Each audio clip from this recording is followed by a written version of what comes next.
Radhe Radhe. Formula revision series में तुम्हारा एक बार और स्वागत है। आज का हमारा चैप्टर है सर्कुलर मोशन। एक बहुत ही प्यारा सा चैप्टर और बहुत ही आसान सरल सा। इस चैप्टर की फॉर्मूला हम रिवाइज करें इसके पहले तुम्हारे दिमाग में एक वायर बना देता हूं ताकि पीछे के जो हमने मैकेनिक्स पढ़ रखे उससे इस सर्कुलर मोशन का कनेक्शन बन जाए। ठीक है।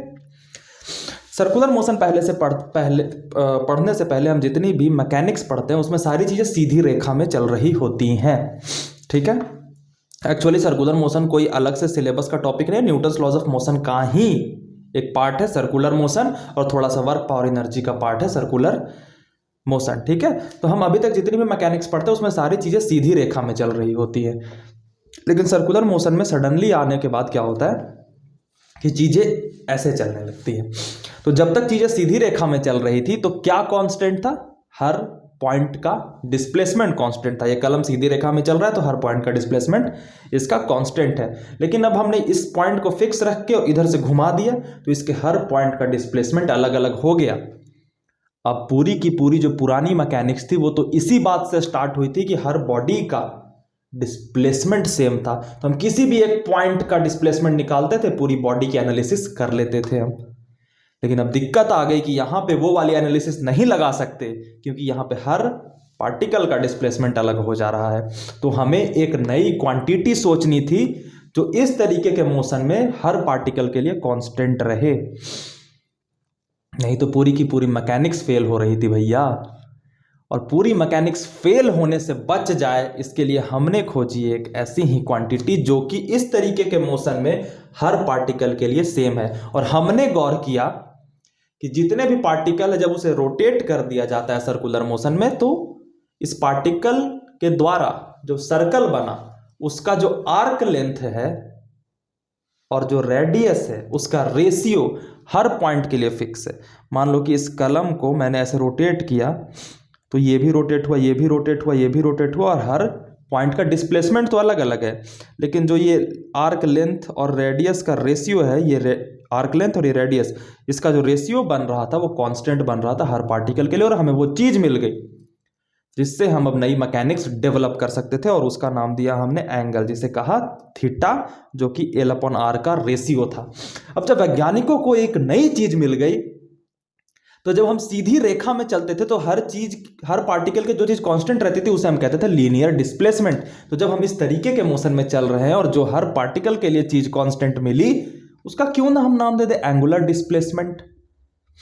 हाँ, दे दिया। तो थीटा को हमने एंगुलर डिस्प्लेसमेंट कहा और उसकी वैल्यू L/R कर दी, जो कि हर पार्टिकल के लिए सेम थी सर्कुलर मोशन में। क्या मेरी बात क्लियर हुई? हाँ मास्टर, यहाँ तक क्लियर हुई। अभी तक मैं फॉर्मूला रिवाइज नहीं कर रहा, अभी तक मैं लिंक बना रहा हूँ तुम्हारा। अब दो तरीके थे बालक। एक तरीका था कि हम पूरे के पूरे मैकेनिक्स को नया डेवलप कर दे, पूरा नया डिफाइन कर दे, ये बहुत लेंदी तरीका होता है। दूसरा तरीका था कि हमने पुरानी जितनी ही मैकेनिक्स डेवलप की है उसी का इस्तेमाल करके हम नया सर्कुलर मोशन के मैकेनिक्स डेवलप कर दे। यानी कि सर्कुलर मोशन में हम जितनी भी क्वांटिटीज पढ़ेंगे उसका रिलेशन हम पुराने लीनियर मोशन वाले मैकेनिक्स के साथ रिलेट करते जाएंगे और पुरानी चीज़ों का मदद लेके हम पूरा का पूरा नया एनालिसिस कर लेंगे। क्या मेरी बात क्लियर हुई? इसलिए तुम इस चैप्टर के सारे फॉर्मूलों में देखोगे कि एंगुलर क्वांटिटी के साथ लीनियर मोशन वाले क्वांटिटी क्यों आ रहे हैं भैया। जैसे ओमेगा बराबर आर थीटा हम जब लिखते हैं तो भैया ये आर, ये जो मैं क्या बोल रहा हूँ, वी बराबर आर ओमेगा लिखते हैं तो हम बोलते हैं कि भैया भी तो लीनियर वाली का है, ओमेगा तो सर्कुलर वाली का है, तो ये दोनों मिला कैसे रहे हो? इसीलिए क्योंकि हम ओमेगा को एनालाइज करना चाहते हैं पुराने तरीकों से, यानी वी के तरीकों से। ठीक है। ओमेगा को हम किसी अन्य तरीके से डिफाइन कर सकते थे पूरी की पूरी एंगुलर क्वांटिटीज में, लेकिन हमने नहीं किया। हमने पुरानी चीज़ों का सहारा लिया क्योंकि हर चीज़ के लिए एक नई फिजिक्स डेवलप करना फिजिक्स को रसीला कम बनाता है। ठीक, तो इतनी लिंकअप हो गई। अब जैसे जैसे हम फॉर्मूला रिवाइज करेंगे तुम्हारे मन में चीज़ें बैठेंगी। हाँ, when a particle moves in a plane such that its distance from a fixed point remains constant, then its motion is called circular motion। सरल सी बात, ये मैंने पढ़ लिया। Angle theta equal to L/R। L क्या है? आर्क लेंथ, और R क्या है? Radius of the circle. Angular displacement theta, जिसकी वैल्यू ओमेगा टी होती है। जब हम उसमें पढ़ते थे तो x बराबर वी टी कहते थे, वेलोसिटी इनटू टाइम। उसी तरीके से एंगुलर चीज़ें जब हम पढ़ेंगे तो थीटा बराबर ओमेगा टी। ओमेगा क्या है? एंगुलर वेलोसिटी, जो हम अगली पॉइंट में कवर करने वाले हैं। एंगुलर वेलोसिटी ओमेगा बराबर delta theta upon delta T, ये होगा एवरेज एंगुलर वेलोसिटी। और इंस्टेंटेनियस की जगह पे हम D theta upon d T लिखेंगे। गई बात दिमाग में? बढ़िया, आगे चलते। एक यूनिफॉर्म सर्कुलर मोशन के लिए उसकी एंगुलर वेलोसिटी यूनिफॉर्म होगी, और जब एंगुलर वेलोसिटी यूनिफॉर्म होगी तो ओमेगा की वैल्यू 2π/t होगी, और 1/t की वैल्यू होती है बालक फ्रीक्वेंसी। ठीक है, तो हमने 1/t को f से रिप्रेजेंट किया तो 2πf हमारी ओमेगा की वैल्यू आ रही है। Relation between omega and linear velocity, अब ये वही बात हो गई, ओमेगा एंगुलर चीज है और वेलोसिटी लीनियर चीज है, इन दोनों के बीच का रिलेशन हम समझ रहे हैं। तो v बराबर होता है r ओमेगा, और वेक्टर फॉर्म में लिखे तो वेलोसिटी बराबर होता है ओमेगा क्रॉस r। और ये कौन वाली वेलोसिटी होती है? ये वो वेलोसिटी होती है, अगर सर्कुलर मोशन में कोई भी चीज चल रही है तो उसकी एक टेंजेंशियल वेलोसिटी होती है, इसके साथ एंगुलर वेलोसिटी का रिश्ता। ठीक है, वो क्या हो गया? Omega cross r। एक्सेलरेशन, ये लीनियर एक्सेलरेशन है, यहाँ पे इसकी बात करते हैं। ठीक है, इस लीनियर एक्सेलरेशन से हम एंगुलर एक्सेलरेशन तक की यात्रा तय करेंगे, यानी पुराने की मदद से हम नए तक पहुंचने की कोशिश। लीनियर एक्सेलरेशन dv/dt हमने पढ़ रखा है। वेलोसिटी की जगह पे ओमेगा क्रॉस r लिख दिया, बहुत बढ़िया। अब इन दो प्रोडक्ट को हम डिफ्रेंशिएट कैसे करेंगे? डी ओमेगा, पहले फर्स्ट को डिफ्रेंशिएट, सेकंड को ज्यों कहते हो, सेकंड को डिफ्रेंशिएट, फर्स्ट को ज्यों कहते हो, d omega upon d t cross r कर दिया, plus omega and cross d r upon d t. अब d omega upon d t होता है एंगुलर एक्सेलरेशन यानी कि अल्फा, और d r upon d t होता है लीनियर वेलोसिटी यानी कि वी। अब इस क्वांटिटी को हमने ए टी कहा यानी टेंजेंशियल एक्सेलरेशन, और इस क्वांटिटी को हमने ए सी कहा यानी सेंट्रीपिटल एक्सेलरेशन। ये दोनों क्या होता है मैं बताता हूँ।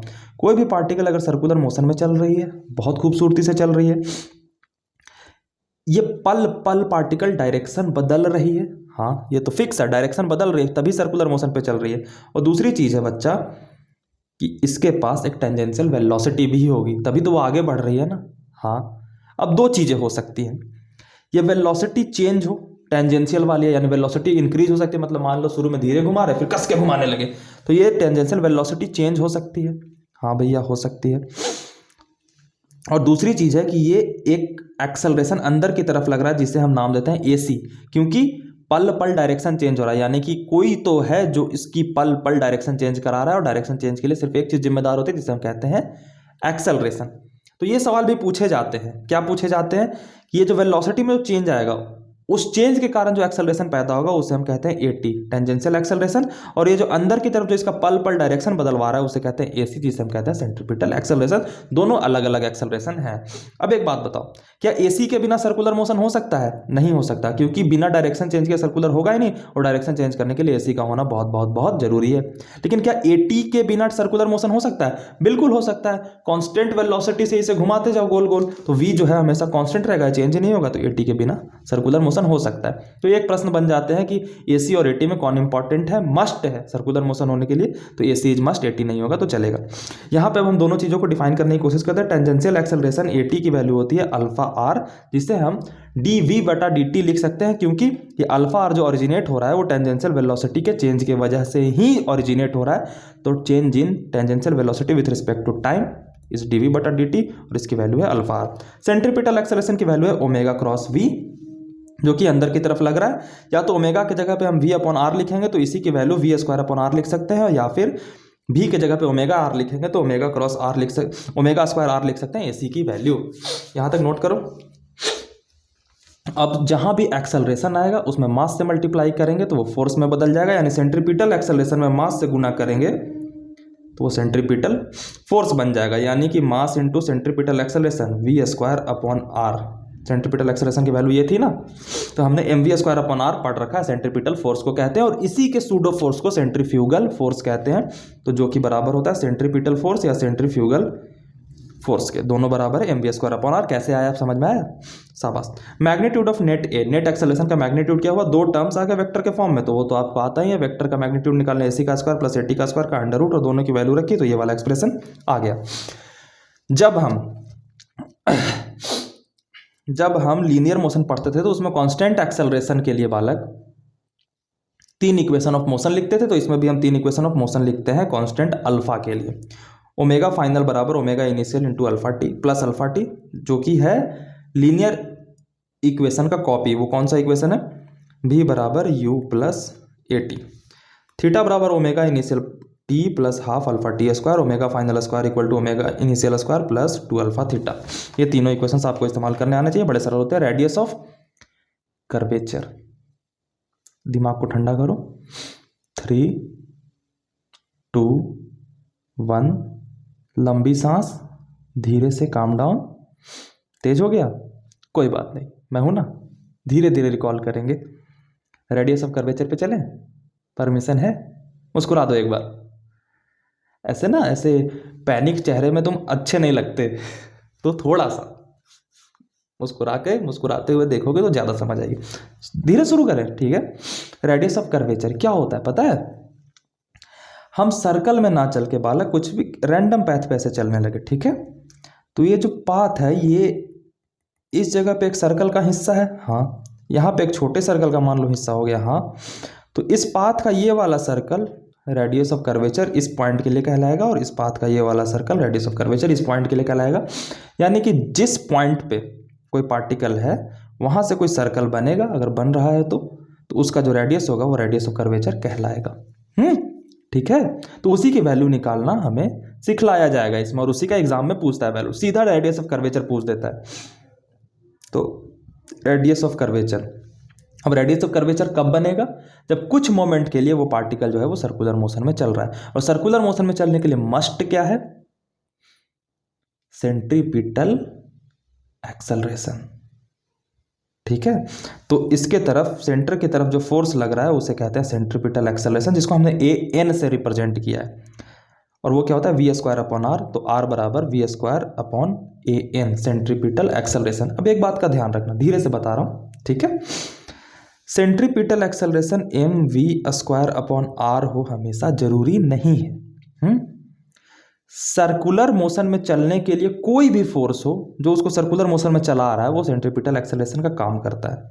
मान लो कल को यहाँ पे बीच में एक सन हो, और यहाँ पे एक मेटेरॉइड आए और जो इस मोशन से चली जाए आगे, है ना। मेटेरॉइड का मास m दिया हुआ हो और सन का मास m2 दिया हो, ठीक है। अब इस मेटेरॉइड मतलब उल्का पिंड, मेटेरॉइड को इस पाथ से ऐसे रोटेट कराने के लिए सन का ग्रेविटेशनल फोर्स ने काम करा। Got it? तो यहाँ पे सेंट्रीपिटल फोर्स की जगह पे हम ग्रेविटेशनल फोर्स का टर्म यूज करेंगे। यानी कि यहाँ पे आप सेंट्रीपिटल फोर्स ना लिख करके गौर करना, वो फोर्स लिखना जो कि उसके सर्कुलर मोशन में चलने के लिए रिस्पॉन्सिबल है। अब वो कोई भी फोर्स हो, ठीक है, उस फोर्स की वजह से वो सर्कुलर मोशन में चल रहा है, और उसकी वैल्यू हम यहाँ पे देंगे। Got it? आगे बढ़े, चलिए, समझ गए आप? इतना ही धीरे पढ़ाऊं? अरे लल्ला, चलो। Minimum speed in the circular motion. एक कॉन्सेप्ट आता है बैंकिंग ऑफ रोड, है ना। बैंकिंग ऑफ रोड का मतलब हुआ कि कोई भी सर्कुलर पाथ पे कोई गाड़ी चलती है तो इसके पास डर होता है सेंट्रीफ्यूगल फोर्स की वजह से कि ये बाहर की तरफ फेंक ना जाए, ठीक है। तो उससे बचाने के लिए हम अलग अलग तरीका अपनाते हैं, और उसी में कुछ कंडीशन आती है कि मैक्सिमम वेलोसिटी कितने से टर्न कर सकती है, उसकी बात करते हैं। तो सर्कुलर मोशन में बैंकिंग ऑफ रोड पे वी मैक्स, अच्छा यहाँ तक आ गए तो कमेंट में मेरी तरफ से राधे राधे लिख दोगे? Thank you. Unbanked road, bank road और अनबैंक्ड रोड क्या होता है? ऊपर से तो सारी रोड्स देखने में टॉप व्यू ऐसा ही रहेगा कि टर्निंग ले रहा है, देखो यहाँ पर टर्निंग ले रहा है ना, टर्निंग, लेकिन साइड व्यू देखोगे तो ये अनबैंक्ड रोड होता है जो प्लेन होता है, ठीक है। और बैंक्ड रोड क्या होगा? एक साइड से उठा हुआ होगा। क्यों उठाया जाता है? क्योंकि गाड़ी बाहर फेंक सकती है, तो उससे बचाने के लिए, ठीक है। तो अनबैंक्ड रोड पे जो मैक्सिमम वेलोसिटी की वैल्यू है, जिस वेलोसिटी से हम चल सकते हैं, उसका वैल्यू होगा mu S R G. Mu S क्या होगा? रोड और चक्के के बीच लगने वाला फ्रिक्शन कोएफिशिएंट। आर होगा रेडियस ऑफ कर्वेचर, जो कि इस बैंक्ड रोड के सर्कुलर ट्रैक का जो रेडियस है उसे कहते हैं, और जी होता है ग्रेविटेशनल एक्सेलरेशन, और उसका अंडर रूट लेंगे तो वी मैक्सिमम की वैल्यू हो जाएगी। यहाँ पे कोई वी मिनिमम की वैल्यू नहीं होती, लेकिन जैसे ही हम बैंक कर देते हैं वैसे ही वी मिनिमम भी एक एक्सप्रेशन आता है। क्यों? क्योंकि यहाँ पे हम अगर 0 स्पीड से चलेंगे तो गाड़ी खड़ी हो जाएगी प्लेन रोड पे, लेकिन इस रोड पे हम 0 स्पीड से चलेंगे तो अंदर लुढ़क जाने का डर होता है, तो इसको मिनिमम एक स्पीड मेंटेन रखना होता है। तो यहाँ पे बैंक्ड रोड पे एक मिनिमम स्पीड की भी वैल्यू आती है। तो मैक्सिमम स्पीड की जो वैल्यू है वो होगी under root mu s plus tan theta upon 1 minus mu s tan theta r g का अंडर रूट, और मिनिमम वेलोसिटी की वैल्यू होती है r g tan theta minus phi का अंडर रूट। ठीक है, जहाँ पे फाई क्या है, एंगल ऑफ फ्रिक्शन जो दिया हुआ होता है, या फिर आप निकाल सकते हो, पिछले लेक्चर में मैंने बताया था tan इनवर्स म्यू एस, और थीटा होता है एंगल ऑफ बैंकिंग, ये वाला एंगल। ठीक है, आगे बढ़ें।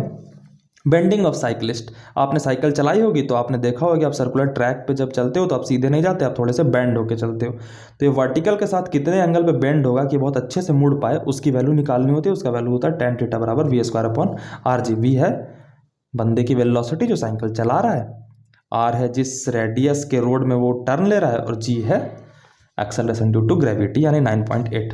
वर्टिकल सर्कुलर मोशन, यहाँ से जो है ये सारी जो एक्सप्रेशन है ये आपके वर्क पावर एनर्जी के चैप्टर से निकाली जाती है, वर्क एनर्जी थ्योरम लगा के। लेकिन वो जानना आपके लिए जरूरी नहीं, आपके लिए डायरेक्ट एक्सप्रेशन जानना जरूरी है, क्योंकि डायरेक्ट ही सवाल आते हैं वर्टिकल सर्कुलर मोशन से। वर्टिकल सर्कुलर मोशन पढ़ते हैं, 3 केसेस होते हैं इसमें, तीनों केसेस डील करते हैं। पहले होता है कि एक बॉडी जो है वो ऐसे जाए और टॉप तक पहुंच जाए, और टॉप से पहुंच के इधर आकर के ये ऐसे जाए और टॉप तक पहुंच जाए, और टॉप से पहुंच के फिर एक सर्कल कंप्लीट कर ले। ठीक है, तो उस कंडीशन को हम पढ़ते हैं कि एक कंप्लीट वर्टिकल सर्कल को पूरा करने के लिए क्या क्या कंडीशन चाहिए। सबसे पहले इनिशियल वेलोसिटी की जो वैल्यू है वो ग्रेटर देन √5 होनी चाहिए। ठीक है, इस बी पॉइंट पे पहुंचने के लिए, बी यानी डायमेट्रिकली पॉइंट पे पहुंचने के लिए पहुंचेगी जब ये, तो इसकी वेलोसिटी √3 होगी, और वी सी जो होगी वो √GR होगी यहाँ पे पहुँचने के लिए। यानी यहाँ पे ये पहुँचेगी तो इसकी वेलोसिटी ये होगी, तो ये वर्टिकल सर्कुलर मोशन कर लेगी। ठीक है, इससे कम हुई तो दिक्कत होगी। ठीक, ए से बी तक जाने में जो इस रस्सी में होगा, मान लो कि ये रस्सी बंधी हुई थी बालक, इस रस्सी से बॉब लगा हुआ था, तो ये ऐसे जा रही है, ये ऐसे जाएगी, फिर ये उठते उठते ये ऐसे जाएगी, फिर सर्कुलर मोशन तय करेगी। तो ए से बी के बीच में जो टेंशन की वैल्यू होती है mg cos theta plus mv square upon r होती है, और बी से सी के बीच में जो टेंशन की वैल्यू होती है mv square upon r minus mg cos theta होती है। कैसे कैलकुलेशन होती है, कुछ ध्यान देने की जरूरत नहीं है, एक्सप्रेशन से जेईई मेंस में काम चल जाता है। कंडीशन फॉर पेंडुलम मोशन, यानी कि ये बी पॉइंट मैंने ले लिया और ये सी पॉइंट ले लिया, इसके बीच में ये बॉब जो है वो ऐसे ऐसे पेंडुलम मोशन करता रहे, तो इसके लिए क्या कंडीशन है, इसके लिए कंडीशन है कि इनिशियल वेलोसिटी जो ये वाली वेलोसिटी है इसकी वैल्यू √2GR से कम होनी चाहिए। ठीक है, इससे ज़्यादा होगी तो दिक्कत होगी, इससे ज़्यादा होगी तो ये थ्रेड जो है वो ऊपर चला जाएगा इससे, लेकिन पूरी वर्टिकल सर्कुलर मोशन नहीं करेगा और यहाँ से ऐसे स्लैग होकर नीचे गिर जाएगा। तो बी से नीचे ही रहे, इसके लिए लेस देन √2GR की वैल्यू देनी चाहिए, और इसके बीच जो टेंशन की वैल्यू थी वो ऊपर ही हमने पढ़ी है, T बराबर mg cos theta plus mv square upon r, जो कि यहाँ पे भी वही है। और condition of living path, living path मतलब कि ये बीच से तो ऊपर जाए लेकिन वर्टिकल सर्कुलर पूरा ना कर पाए, यानी बीच से ही स्लैग होकर नीचे गिर जाए रस्सी। ठीक है, ऐसे यहाँ से रस्सी गई, यहाँ गई, बी को तो पार कर गई लेकिन इस पॉइंट मैक्सिमम को पार ना कर गई, तो ऐसे ही नीचे गिर जाती है, और ये गिरने का पाथ कहलाता है पाराबोलिक, ये पाराबोलिक पाथ होता है। और इसके लिए जो कंडीशन है वो ये है, सिंपली बी को पार करने वाली कंडीशन, लेकिन सी को पार करने वाली कंडीशन के बीच में हम लाई करेंगे, यानी √2GR से बड़ा, ये पूरा के ऊपर रूट है, √2GR से इनिशियल वेलोसिटी बड़ा जब देंगे लेकिन √5GR से छोटा देंगे, तो ये पाथ को बीच में ही लीव कर देगा, बी से तो ऊपर जाएगा, सी से क्रॉस नहीं करेगा। तो इसी के साथ हमने सर्कुलर मोशन के पूरे फॉर्मूले रिवाइज कर डाले।